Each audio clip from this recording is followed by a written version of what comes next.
From New York City for our viewers worldwide, I'm Shonali Bassick, and Bloomberg Real Yield starts right now.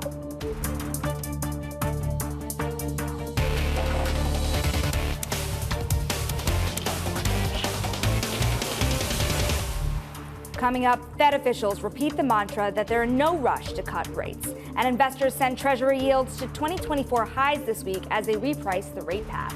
And geopolitical risk adds tension to the direction of yields. But we begin with the big issue. The message is clear from the Fed. Rates are going to stay higher for longer. Higher for longer. Higher for longer. And higher for longer. Those expectations of rate cuts have been pushed further and further out. The Fed has made it very plain they want to cut. The Fed would like to cut. They're going to remain data dependent. I think the biggest surprises have been retail sales and payrolls. The data that we've had from a CPI perspective. The key question here is around inflation. They are still seeking that confidence that inflation is coming down. The Fed doesn't have that good an anchor on inflation yet. We just don't have the sustained deceleration in inflation for them to even consider going in June. If you're going to see September, again, you still need to see this softness come through. If Chair Powell doesn't get a cut in before July, I'm not sure we can get one this year. The Fed is trying to control the economy. Yes, if the Fed keeps high for longer, then we will see that slowly wind its way through the economy. And as markets realize that the Fed is in no rush to cut rates, Vanguard spoke about the 10-year Treasury yield, saying it's in a danger zone and the potential for a 5% yield. Speaking to Bloomberg, the firm's head of international rates said, quote, "We still think that there's a residual long position left over. And if that doesn't manage to be orderly squared away, that disorderly move could be what eventually takes us to 5%. And when you look at that yields move since October, let's take a look, because you did cross that 5% level back then. You've come down meaningfully, but we have been back, obviously, on the rise here, now at 460. Vanguard saying that even a small move higher to 475 could really start to put investors on edge. And when you say higher for longer, here's a chart put out by Torsten Slack of Apollo on Friday, pointing out that normally it takes 8 months from the last Fed hike for the central bank to start cutting rates. And while the length of time has been longer in some periods in the past, we are now at 10 months. And Apollo said the risk here is that the Fed cycle could feel a little different for investors. Now, Fed Chair Powell spoke this week about delaying a rate cut. Right now, given the strength of the labor market and progress on inflation so far, it's appropriate to allow restrictive policy further time to work and let the data and the evolving outlook guide us. Come what may, we remain strongly committed to returning inflation over time sustainably to 2%. Joining us now is Katie Kaminsky of Alpha Simplex and John Kirshner of Janus Henderson Investors. When we think about this drive to 5, Katie, how does investor psychology start to change as the 10-year drifts higher, particularly to that 475 mark we're talking about? Well, if you think about it from the investor perspective, clearly we saw buying pressure start to come in. So we haven't really seen that yet around 5%. So I think as yields start to tick up, you will start to see people thinking of this as a potential opportunity to get into the rate market and lock in those rates. But in general, the signals have been very strong all year. Short, fixed income, which has been saying higher for longer from a technical perspective for quite some time. How do you think about this dynamic, John? If you think about the direction of travel, what kind of risks are investors pricing in now about getting in at these levels? Well, it's very interesting question, Snally. Basically, never have so many smart people been so wrong for so long as far as what was going to happen with interest rates. And that makes it very difficult, right? Financial markets love certainty. They're getting a lot of uncertainty. I heard the phrase as I was waiting to come on, cocktail of uncertainty. I love that. I may use that myself, so whoever said it, I'd love to give you the credit for it. But look, what we like to look at Janus Henderson is the MOVE index, which is a measure of interest rate volatility. Most people look at the VIX, which is stocks.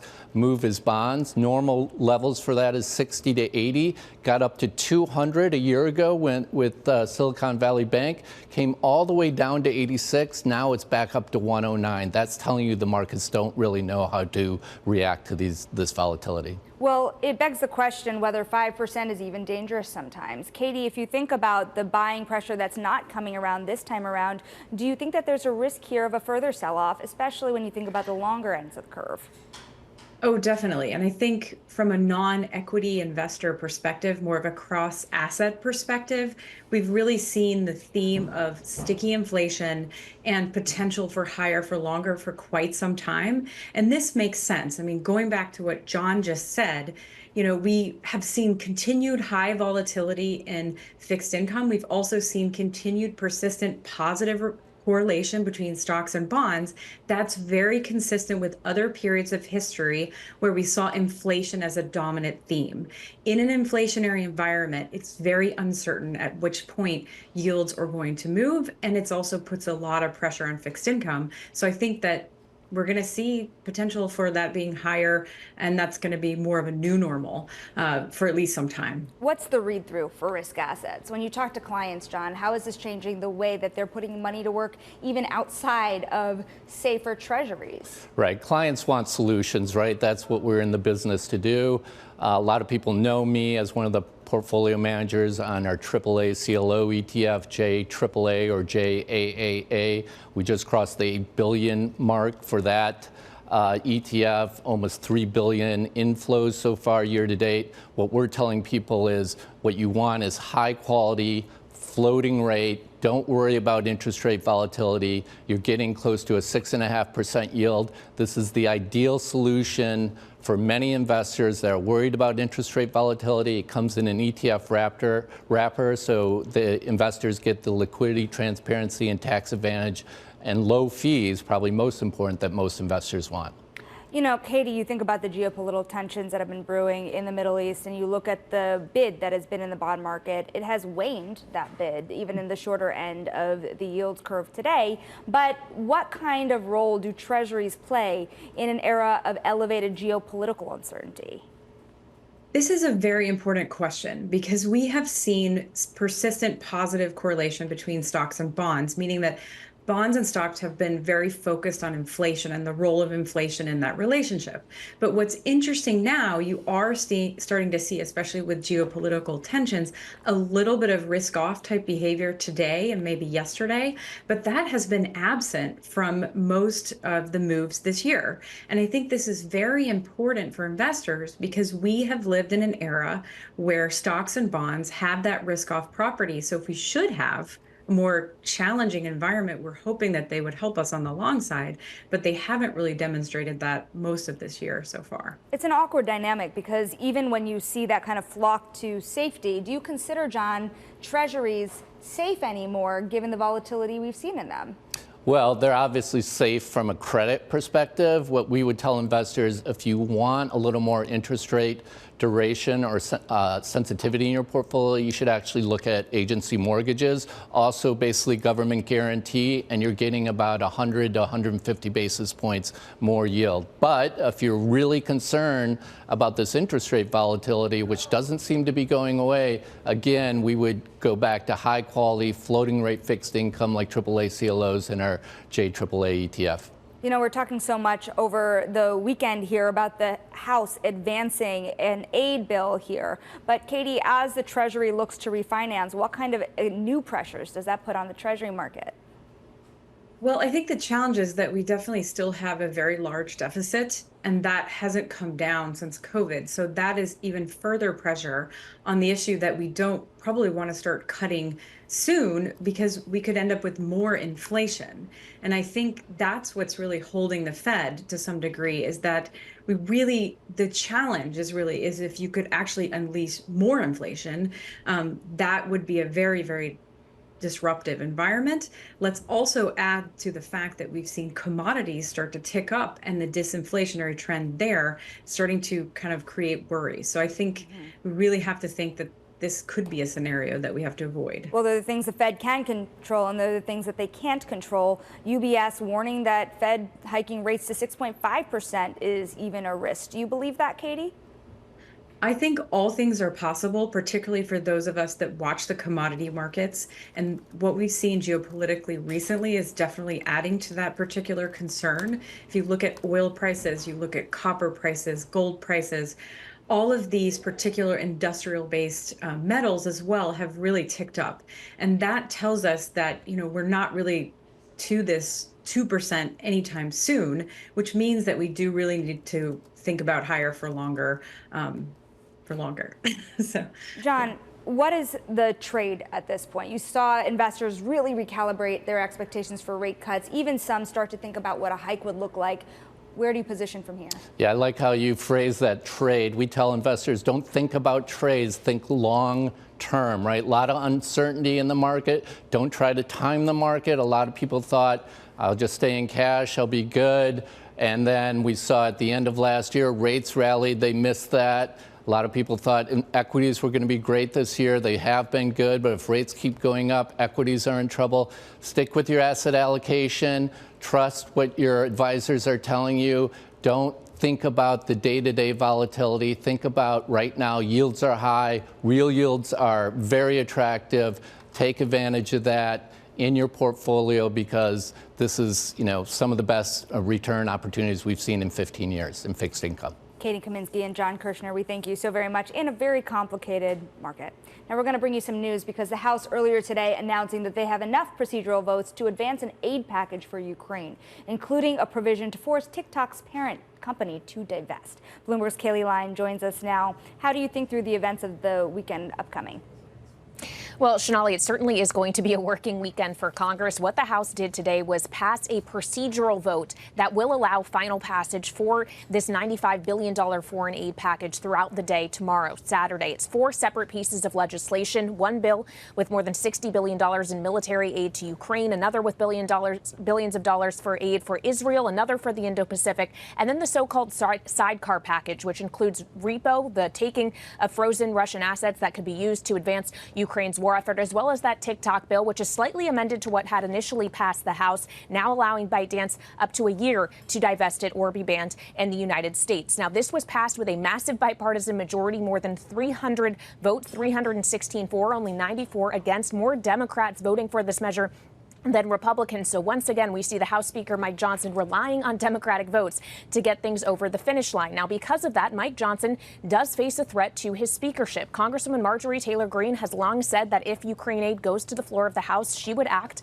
on her motion to vacate the speaker. She already had another Republican, Congressman Tom Massey, sign on to that effort. And now just today, in the aftermath of this rule passage, a third Republican Congressman Paul Gosar of Arizona has also signed on to support the motion. So the way that this math would work, if indeed they do act to bring this to a privileged vote on the floor that would require action within 2 legislative days, it will take Democrats to help save the speaker's gavel. So that is going to be some drama to potentially watch unfold over the weekend. And then, of course, Shonali, assuming that indeed this package ultimately does pass the House, it will then be put together to send over to the Senate. Then the Senate Majority Leader Chuck Schumer has suggested they will take this up quickly, and members should be prepared to work this weekend to get that done. Bloomberg's Kaylee Lyons, we thank you for working around the clock to keep us updated.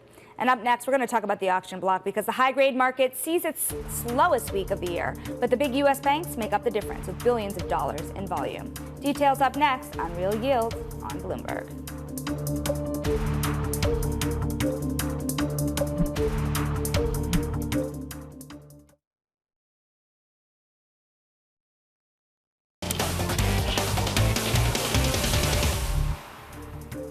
I'm Shonali Bassick, and this is Bloomberg Real Yield. It's time now for the auction block as investors take higher U.S. yields into account. We'll start with the $23 billion U.S. TIPS auction. It had the second highest yield since 2008, and the primary dealer award was among the lowest on record. Bloomberg Markets team says the results signal a desire for inflation protection in the market. And moving to IG, the U.S. banks shined this week. JP Morgan, Morgan Stanley, Goldman Sachs, Wells Fargo, and Citizens Financial, all with sales pushing weekly volume to more than $31 billion. And over in high yield, theme park operator Six Flags helped to drive sales this week with the $850 million deal. Issuers steadily priced new debt despite those volatile treasury yields. Sector issuance now tops $105 billion for the year. And sticking with credit, Pearlstone's Evelina Green has a warning for investors.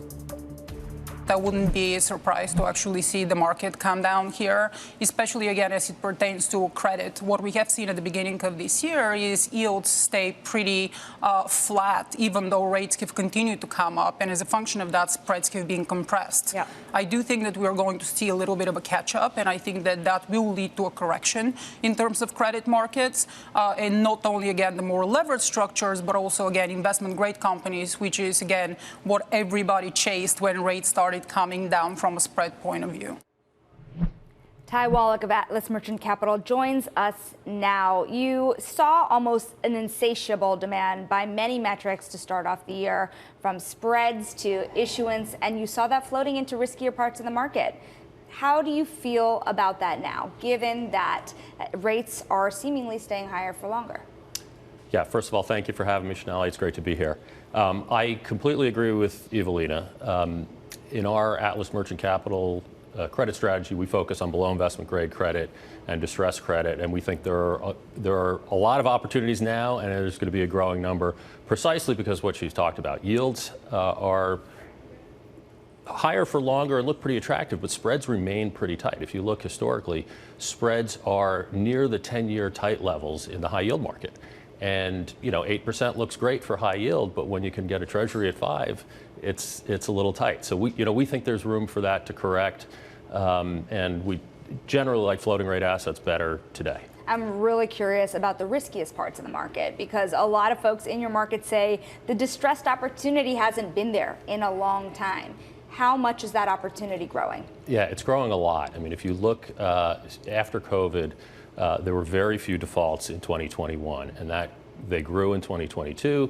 They grew in 2023 up to about 3%, which is kind of average for where the market has been historically. This year, all the rating agencies are projecting that default rates get up closer to 5%.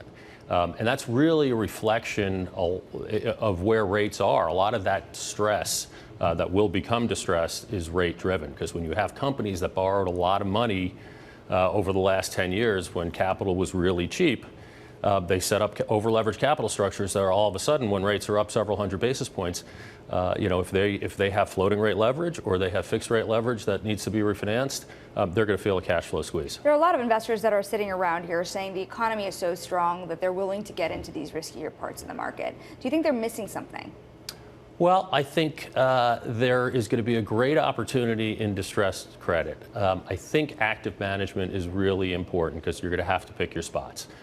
We're seeing more and more opportunities, but with default rates still rising, if you pick the wrong one, you could lose a lot in a hurry. So where do you avoid at this point? Of the firms that are looking a little bit more stressed than others, where do you start to pick your bets, and where do you say it's not worth it, they're not going to make it through the cycle?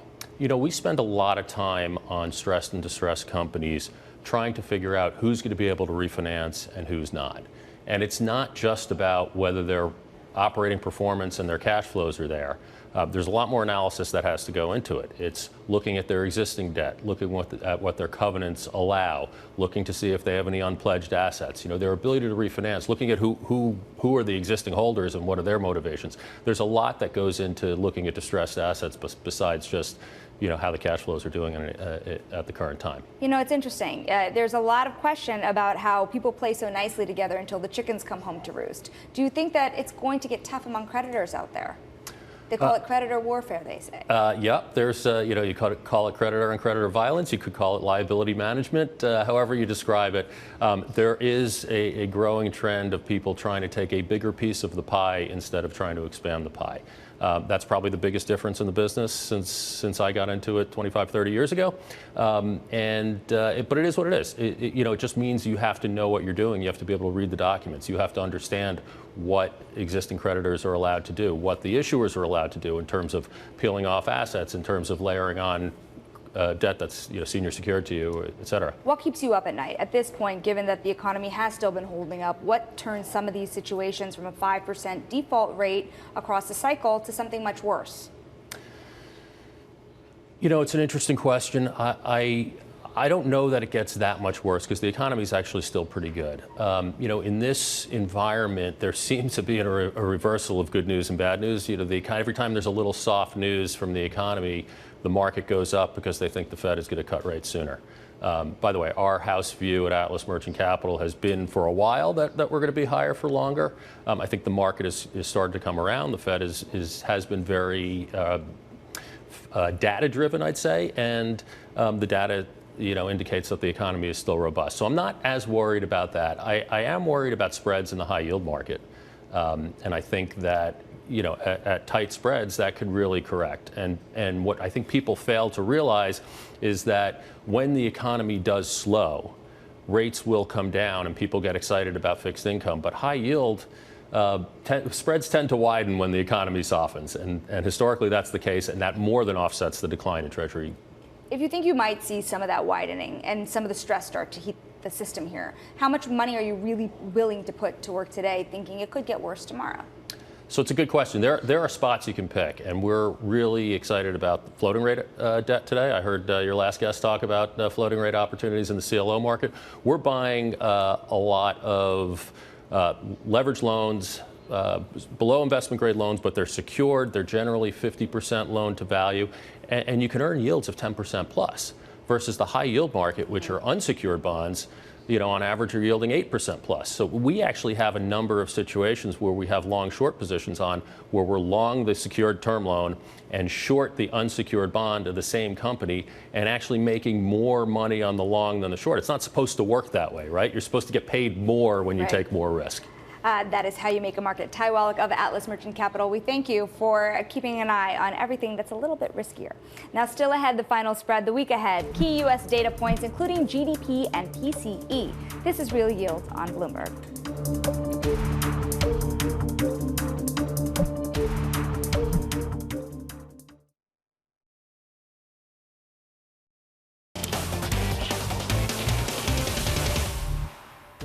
I'm Shonali Bassick, and this is Bloomberg Real Yield. It's time now for the final spread. Coming up the week ahead, Tuesday, Tesla reports earnings, the start of a very busy earnings cycle that includes Boeing, Meta, Ford, Microsoft, Alphabet, and Barclays. And of course, a lot of economic data, PMI data, and then Wednesday, durable goods. You have Thursday, GDP data, and more tech earnings, as we've been talking about. And Friday, we'll round out the week with the PCE deflator. Let's talk about that, because for my final thought, let's think through what it really means, this number ahead. That for Fed's preferred gauge of inflation, Bloomberg Intelligence says that when it comes to PCE, it would look less alarming than that hot CPI print posted recently. But there are still hints of persistent inflation outside of the Fed's preferred gauge. And that's creating complication around the idea of rate cuts coming all before the big Fed meeting for the first week of May.